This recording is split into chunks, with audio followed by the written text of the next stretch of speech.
Hello दोस्तों, आप कैसे हो। आप सभी को स्टडी जी के नमी यूट्यूब चैनल में बहुत बहुत स्वागत है।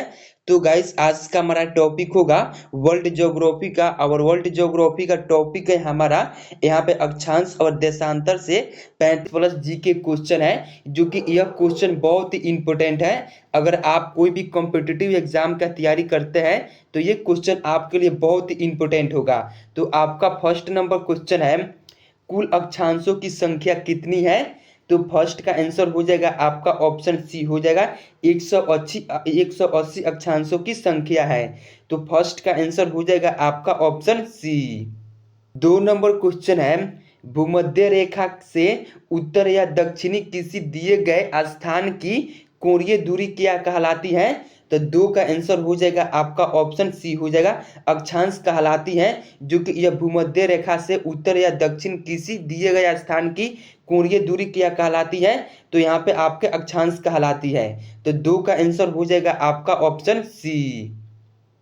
3 नंबर क्वेश्चन है, निम्नलिखित में से कौन सा बृहत वृत्त का उदाहरण है। तो 3 का आंसर हो जाएगा आपका ऑप्शन सी हो जाएगा, भूमध्य रेखा है। तो 3 का आंसर हो जाएगा आपका ऑप्शन सी। 4 नंबर क्वेश्चन है, ट्रॉपिक ऑफ कैंसर निम्न में से क्या है। तो 4 का आंसर हो जाएगा आपका ऑप्शन सी हो जाएगा, 23.5 डिग्री का उत्तरी अक्षांश रेखा है। तो 4 का आंसर हो जाएगा आपका ऑप्शन सी। 5 नंबर क्वेश्चन है, ध्रुवों की तरफ जाने पर अक्षांश रेखाओं के व्यास की प्रकृति कैसे होती है।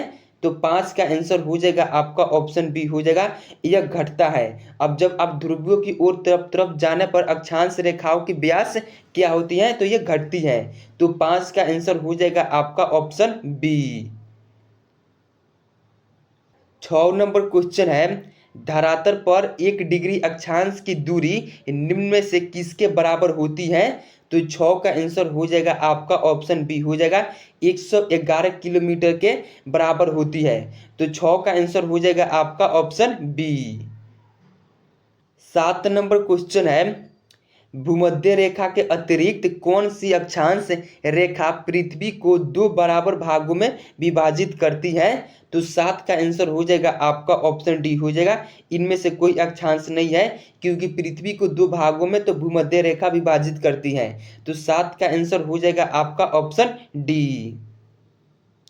8 नंबर क्वेश्चन है, मकर रेखा अथवा 23.5 डिग्री दक्षिणी अक्षांश वृत्त निम्नलिखित में से कहां से होकर गुजरती है। तो 8 का आंसर हो जाएगा आपका ऑप्शन बी हो जाएगा, मालागासी से होकर गुजरती है। यहाँ पे आपका 23.5 डिग्री का अक्षांश वृत्त कहाँ से गुजरती है, तो यहाँ से मालागासी से होकर गुजरती है।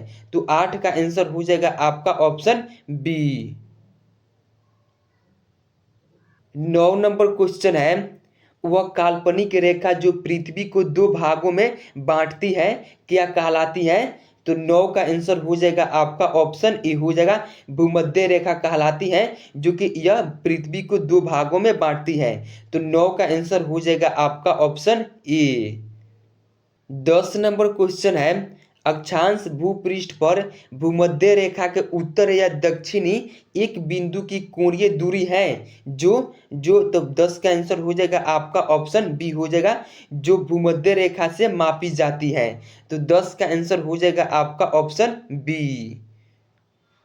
11 नंबर क्वेश्चन है, वेगनर के अनुसार पेंजिया का विखंडन किस युग में प्रारंभ हुआ। तो 11 का आंसर हो जाएगा आपका ऑप्शन सी हो जाएगा, कार्बोनिफेरस युग में, जो कि यह यहाँ पे पेंजिया का विखंडन हुआ। तो 11 का आंसर हो जाएगा आपका ऑप्शन सी। 12 नंबर क्वेश्चन है, दोनों ध्रुवों को जोड़ने वाली वह काल्पनिक रेखा जो भूमध्य रेखा को समकोण पर प्रतिच्छेद करती है क्या कहलाती है। तो 12 का आंसर हो जाएगा आपका ऑप्शन बी हो जाएगा, देशांतर रेखा वह कहलाती है। तो 12 का आंसर हो जाएगा आपका ऑप्शन बी। 13 नंबर क्वेश्चन है, दो देशांतर रेखाओं के बीच की दूरी निम्न में से किस नाम से जानी जाती है। तो 13 का आंसर हो जाएगा आपका ऑप्शन बी हो जाएगा, गोरे के नाम से जानी जाती है। जो कि यह दो देशांतर रेखाओं के बीच की दूरी को इस नाम से जानी जाती है, तो गोरे के नाम से जानी जाती है।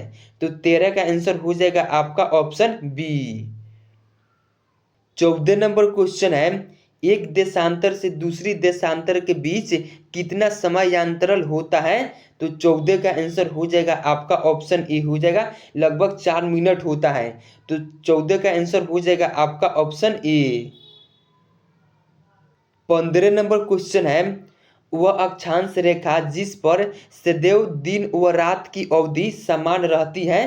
तो 15 का आंसर हो जाएगा आपका ऑप्शन ए हो जाएगा, भूमध्य रेखा पर, वह मतलब भूमध्य रेखा पर यहाँ पे सदैव दिन व रात की अवधि समान रहती है। तो 15 का आंसर हो जाएगा आपका ऑप्शन ए। 16 नंबर क्वेश्चन है, पृथ्वी पर सबसे उच्चतम तापक्रम रिकॉर्ड किए जाते हैं? तो 16 का आंसर हो जाएगा आपका ऑप्शन ए हो जाएगा, भूमध्य रेखा पर सबसे उच्चतम तापक्रम रिकॉर्ड किए जाते हैं, वहां पे ताप सबसे अधिक होता है। तो 16 का आंसर हो जाएगा आपका ऑप्शन ए। 17 नंबर क्वेश्चन है, दो अक्षांश रेखाओं के बीच की दूरी लगभग होती है? तो 17 का आंसर हो जाएगा आपका ऑप्शन सी हो जाएगा, 111 किलोमीटर। दो अक्षांश के बीच के दूरी 111 किलोमीटर लगभग होती है। तो 17 का आंसर हो जाएगा आपका ऑप्शन सी। 18 नंबर क्वेश्चन है, 1 डिग्री देशांतर की सर्वाधिक दूरी कहाँ पर होगी? तो 18 का आंसर हो जाएगा आपका ऑप्शन सी हो जाएगा, विषुवत रेखा पर 1 डिग्री देशांतर की सर्वाधिक वहां पे दूरी होती है। तो 18 का आंसर हो जाएगा आपका ऑप्शन सी। 19 नंबर क्वेश्चन है, देशांतरों की संख्या कितनी है? तो 19 का आंसर हो जाएगा आपका ऑप्शन डी हो जाएगा, 360 देशांतरों की संख्या है। तो 19 का आंसर हो जाएगा आपका ऑप्शन डी। 20 नंबर क्वेश्चन है, विषुवत रेखा के समांतर कल्पित रेखा क्या कहलाती है? तो 20 का आंसर हो जाएगा आपका ऑप्शन ए हो जाएगा, अक्षांश रेखा कहलाती है। तो 20 का आंसर हो जाएगा आपका ऑप्शन ए। 21 नंबर क्वेश्चन है, पृथ्वी के ऊपरी ध्रुव एवं दक्षिणी ध्रुव को मिलाने वाली रेखा क्या कहलाती है? तो 21 का आंसर हो जाएगा आपका ऑप्शन बी हो जाएगा, देशांतर रेखा, जो कि यह पृथ्वी के उत्तरी ध्रुव एवं दक्षिणी ध्रुव को मिलाने वाली रेखा है। तो 21 का आंसर हो जाएगा आपका ऑप्शन बी। 22 नंबर क्वेश्चन है, प्रधान मध्य रेखा किस स्थान से होकर गुजरती है?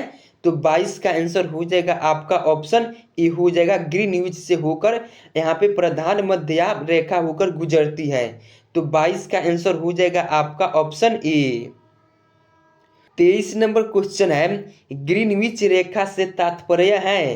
तो 23 का आंसर हो जाएगा आपका ऑप्शन बी हो जाएगा, 0 डिग्री देशांतर से है। तो 23 का आंसर हो जाएगा आपका ऑप्शन बी। 24 नंबर क्वेश्चन है, मकर रेखा निम्न में से किस देश से होकर नहीं जाती है? तो 24 का आंसर हो जाएगा आपका ऑप्शन डी हो जाएगा, यहाँ पे फिलीपींस से मकर रेखा होकर नहीं जाती है, बाकी यह दक्षिण अफ्रीका, अर्जेंटीना और चिली से होकर मकर रेखा जाती है, और यहाँ पे फिलीपींस से होकर नहीं जाती है। तो 24 का आंसर हो जाएगा आपका ऑप्शन डी। 25 नंबर क्वेश्चन है, पृथ्वी 1 घंटे में कितने देशांतर घूम लेती है? तो यहाँ पे 25 का आंसर हो जाएगा आपका ऑप्शन बी हो जाएगा, 15 डिग्री, मतलब 1 घंटे में पृथ्वी देशांतर घूम लेती है। तो 25 का आंसर हो जाएगा आपका ऑप्शन बी। 26 नंबर क्वेश्चन है, दक्षिणी ध्रुव का अक्षांश है? तो 26 का आंसर हो जाएगा आपका ऑप्शन सी हो जाएगा, दक्षिणी ध्रुव का अक्षांश 90 डिग्री है।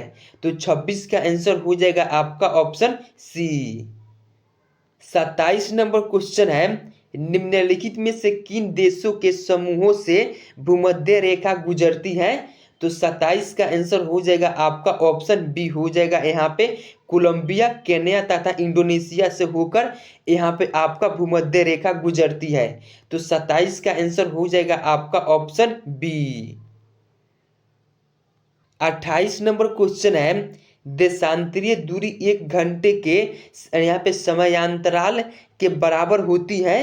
तो 28 का आंसर हो जाएगा आपका ऑप्शन ए हो जाएगा 15 डिग्री के बराबर होती है, जो कि यह देशांतरीय दूरी 1 घंटे के समयांतराल कितने कितने के बराबर होती है, तो 15 डिग्री के बराबर होती है। तो 28 का आंसर हो जाएगा आपका ऑप्शन ए। 29 नंबर क्वेश्चन है, कर्क रेखा कहाँ से नहीं गुजरती है, तो 29 का आंसर हो जाएगा आपका ऑप्शन बी हो जाएगा नेपाल से कर्क रेखा नहीं गुजरती है, नहीं तो यहाँ पे म्यांमार, बांग्लादेश और चीन से होकर कर्क रेखा गुजरती है। तो 29 का आंसर हो जाएगा आपका ऑप्शन बी। 30 नंबर क्वेश्चन है, उत्तरी गोलार्ध में भू धरातल अधिकतम है, तो 30 का आंसर हो जाएगा आपका ऑप्शन ए हो जाएगा 30 डिग्री नॉर्थ से 40 डिग्री नॉर्थ में, जहां पे उत्तरी गोलार्ध में भू धरातल सबसे अधिक है। तो 30 का आंसर हो जाएगा आपका ऑप्शन ए। 31 नंबर क्वेश्चन है, मानचित्र पर स्थित अक्षांश एवं देशांतर रेखाओं के बारे में निम्नलिखित में से कौन सा कथन सत्य है, तो 31 का आंसर हो जाएगा आपका ऑप्शन बी हो जाएगा दोनों एक दूसरे को लंबवत काटती हैं, यह कथन आपका सत्य है। तो 31 का आंसर हो जाएगा आपका ऑप्शन बी। 32 नंबर क्वेश्चन है, यहाँ पर दिन तथा रात एक समान होते हैं, तो कहाँ पे दिन और रात एक समान होते हैं, तो 32 का आंसर हो जाएगा आपका ऑप्शन सी हो जाएगा भूमध्य रेखा पर दिन एवं रात एक समान होते हैं। तो 32 का आंसर हो जाएगा आपका ऑप्शन सी। 33 नंबर क्वेश्चन है, निम्नलिखित नगरों में से कौन सा एक भूमध्य रेखा के सर्वाधिक निकट है, तो 33 का आंसर हो जाएगा आपका ऑप्शन डी हो जाएगा सिंगापुर नगर, जो कि यह भूमध्य रेखा के सर्वाधिक निकट है। तो 33 का आंसर हो जाएगा आपका ऑप्शन डी। 34 नंबर क्वेश्चन है, भूमध्य रेखा निम्नलिखित में से किस देश से होकर नहीं गुजरती है, तो 34 का आंसर हो जाएगा आपका ऑप्शन बी हो जाएगा मैक्सिको से भूमध्य रेखा नहीं गुजरती है। बाकी यहाँ पे कीनिया से, इंडोनेशिया से, ब्राजील से भूमध्य रेखा गुजरती है, और यहाँ पे मैक्सिको से नहीं गुजरती है। तो 34 का आंसर हो जाएगा आपका ऑप्शन बी। 35 नंबर क्वेश्चन है, मानचित्र व ग्लोब पर पाई जाने वाली प्रतिच्छेद रेखाओं को क्या कहते हैं, तो 35 का आंसर हो जाएगा आपका ऑप्शन सी हो जाएगा भौगोलिक रेखा जाल कहते हैं। तो 35 का आंसर हो जाएगा आपका ऑप्शन सी। 36 नंबर क्वेश्चन है, 49 डिग्री नॉर्थ अक्षांश किस किस के बीच सीमांकन करता है, तो 36 का आंसर हो जाएगा आपका ऑप्शन डी हो जाएगा अमेरिका और कनाडा के बीच 49 डिग्री नॉर्थ अक्षांश यहाँ पे सीमांकन करता है। तो 36 का आंसर हो जाएगा आपका ऑप्शन डी। 37 नंबर क्वेश्चन है, महाद्वीपीय और महासागर किस श्रेणी के उच्चवाच हैं, तो 37 का आंसर हो जाएगा आपका ऑप्शन ए हो जाएगा प्रथम श्रेणी के। महाद्वीप और महासागर किस श्रेणी का उच्चवाच है, तो आपका आंसर हो जाएगा प्रथम श्रेणी का है। तो 37 का आंसर हो जाएगा आपका ऑप्शन ए। 38 नंबर क्वेश्चन है, पृथ्वी के धरातल के कितने प्रतिशत भाग पर महाद्वीपीय का विस्तार पाया जाता है, तो 38 का आंसर हो जाएगा आपका ऑप्शन बी हो जाएगा यहाँ पे 29.2% भाग पर जो कि महाद्वीपीय का विस्तार पाया जाता है। तो 38 का आंसर हो जाएगा आपका ऑप्शन बी। 39 नंबर क्वेश्चन है, महाद्वीपीय प्रवाह सिद्धांत के प्रेरता है, तो 39 का आंसर हो जाएगा आपका ऑप्शन बी हो जाएगा वेगनर महाद्वीपीय प्रवाह सिद्धांत के प्रेरता है। तो 39 का आंसर हो जाएगा आपका ऑप्शन बी। 40 नंबर क्वेश्चन है, कार्बोनिफेरस युग में विश्व में संपूर्ण महाद्वीपीय आपस में मिले हुए थे, यह किसकी मान्यता है, तो 40 का आंसर हो जाएगा आपका ऑप्शन ए हो जाएगा वेगनर की यह मान्यता है कि कार्बोनिफेरस युग में विश्व के संपूर्ण महाद्वीपीय आपस में मिले हुए थे। तो ये किसकी मान्यता है, तो ये वेगनर की मान्यता है। तो 40 का आंसर हो जाएगा आपका ऑप्शन ए। 41 नंबर क्वेश्चन है, प्लेट विवर्तनिकी सिद्धांत किस वर्ष प्रस्तुत किया? तो 41 का आंसर हो जाएगा आपका ऑप्शन बी हो जाएगा।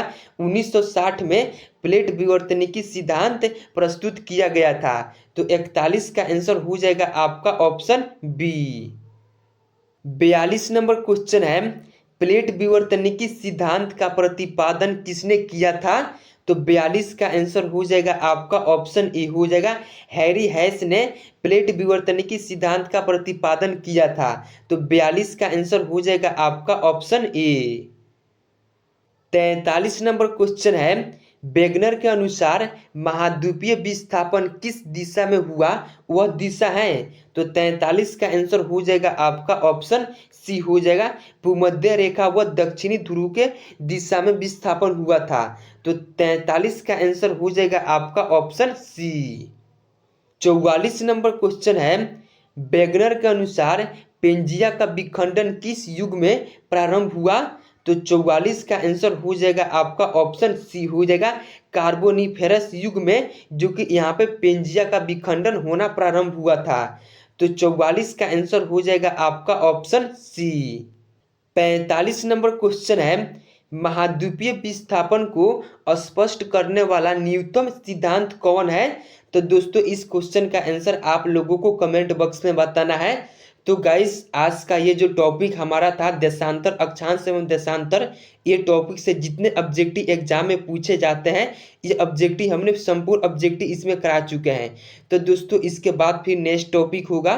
तो गाइस अगर वीडियो अच्छा लगा हो तो प्लीज़ लाइक एंड सब्सक्राइब कर देना। ओके गाइस बाय, फिर मिलते हैं नेक्स्ट टॉपिक में।